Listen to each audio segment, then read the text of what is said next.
Welcome, guys. Let's talk about the uncommon heroes in King Arthur Legends Rise. We're going to talk about the support uncommons, not the DPS. We're going to do the DPS in another video. I want to do all the numbers so we can see what they're at. And then I also want to playtest a few of them. I want to level them up and see what they can really do. So we'll do that in another video. These are all the support uncommons that I think are really good in the game that can help us out in dungeons and maybe help us out in other areas in the game or future content. So I think I picked the ones that have some really cool abilities and that we know can already help us out on some of these. And some of these other ones I picked just because they can do a specific thing and it might help us later on, or it might help you with an account that doesn't have something like bleeds on it and you want to get a hero that does some bleeds. You could use one of these lower level heroes.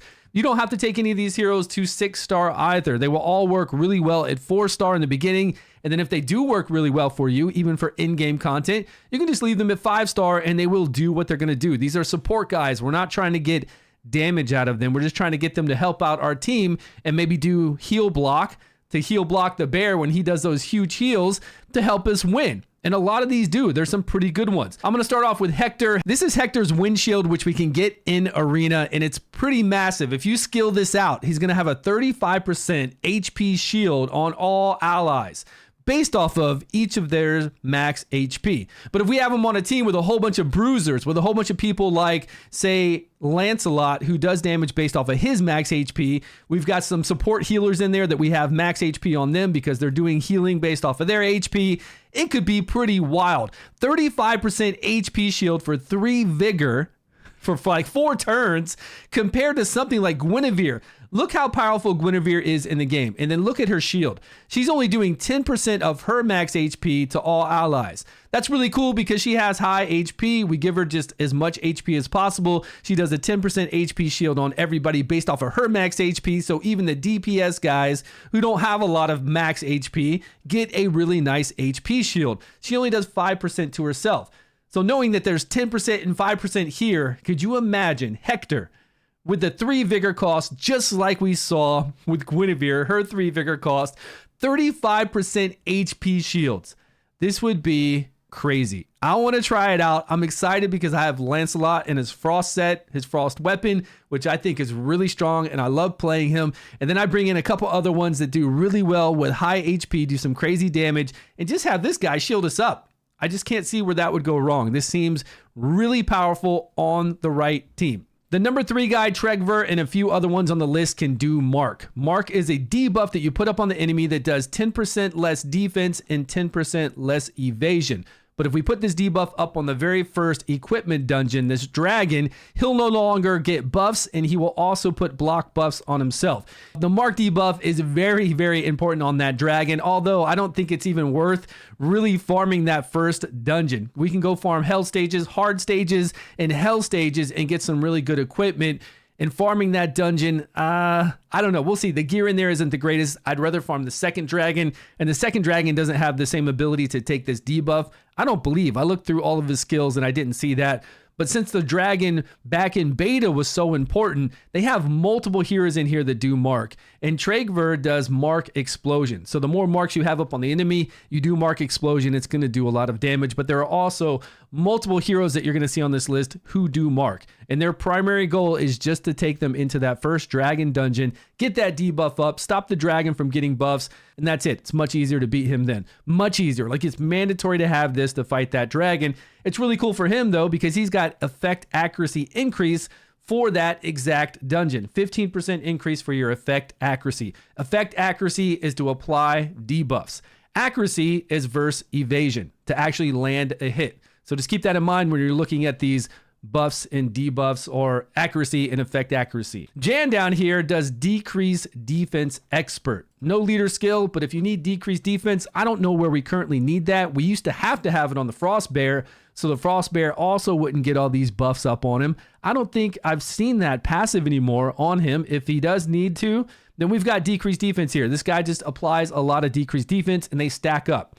I don't believe they're additive. I believe they're multiplicative, but you can have like 5 decreased defense up on somebody, and that's a lot of decreased defense. So if we do need that, we've got him right here on number 4. Argus is a really good one because we have heal block and we need heal block against the Frost Bear. He does it as a passive. And I don't know if you need to bring that passive down with skills. I think you do. I really think you do, so it can be 100% uptime.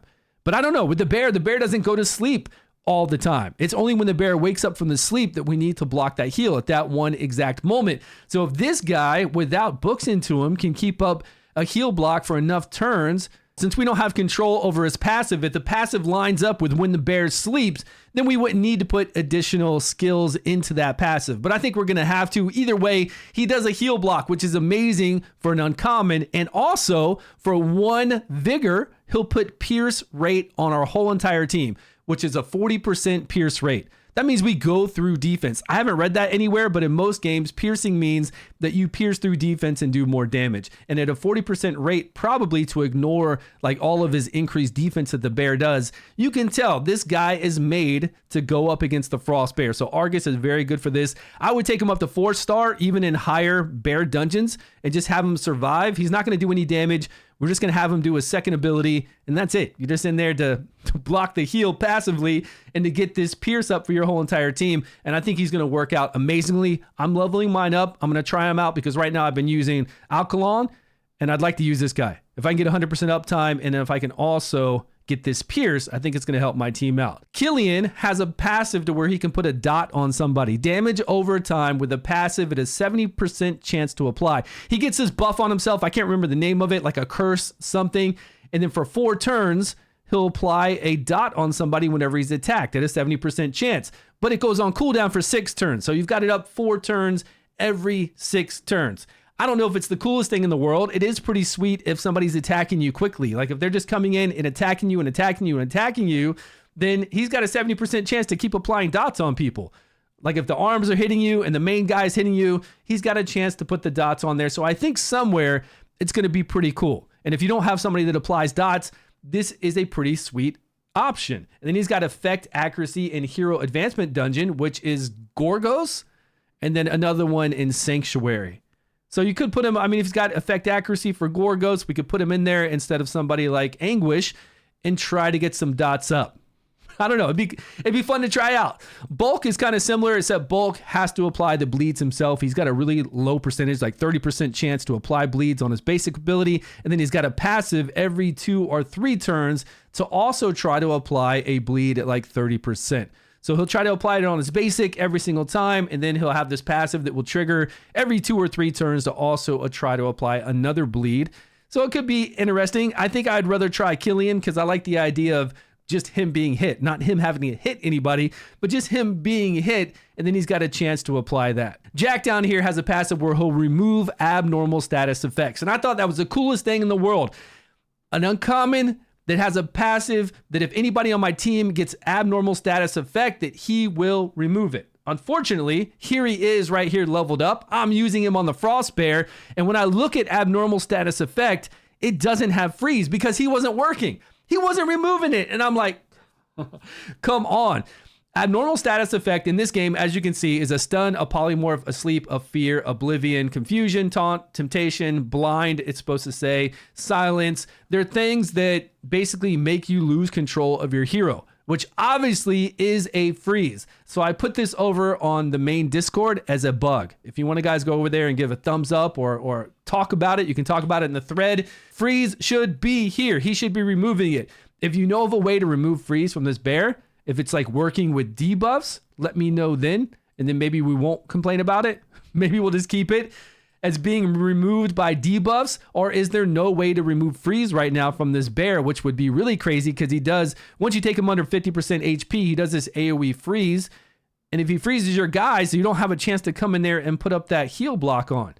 And that might be really where our boy here comes into Argus. I mean, if he has the passive that will do the heal block and we don't have to do anything about that, when he's frozen, will it still go off? But it's for 3 turns once we have this booked out, 3 turns every 3 turns. So 3 turns is long enough that even if we get frozen, I think it's still going to cover the bear. So this guy looks like an amazing option because when my Alkalon gets frozen, I don't have time to come back and put up and try to put up because he doesn't have a 100% chance like this guy would to put up that heal block. So Argus is really good for that. And unfortunately, Jack ain't Jack.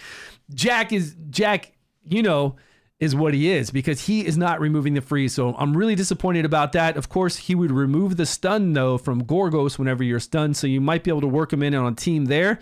Be kind of hard though if you're going to work in somebody that can remove a stun. You've got Jared in there to remove dots. You've got a really good healer, and then you've got a DPSer, because you kind of need some more heals. It'd be hard to do right now. Maybe late game, it wouldn't be hard to. Finn is one where he can remove defense up on the enemy with a passive ability, as long as he's got increased defense on himself. Kind of hard to get, and I almost didn't put him on the list, but if we find somewhere where we need to remove increased defense off the enemy, even the Frost Bear, who gets a lot of increased defense, I don't know if this is going to work, because the way he does his increased defense is totally different whenever he's hit.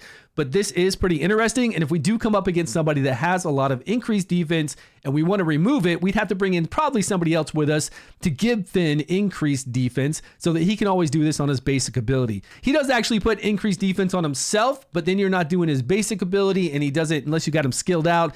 He doesn't do it for 2 turns. He only does it for 1 turn. It really wouldn't be that effective. So it's just an interesting hero in case we come up against something like that. Aaron at number 10 is on the list, but he's nothing like he was in beta. He would do a second ability where he'd do allied shared damage for 3 turns, which is really powerful.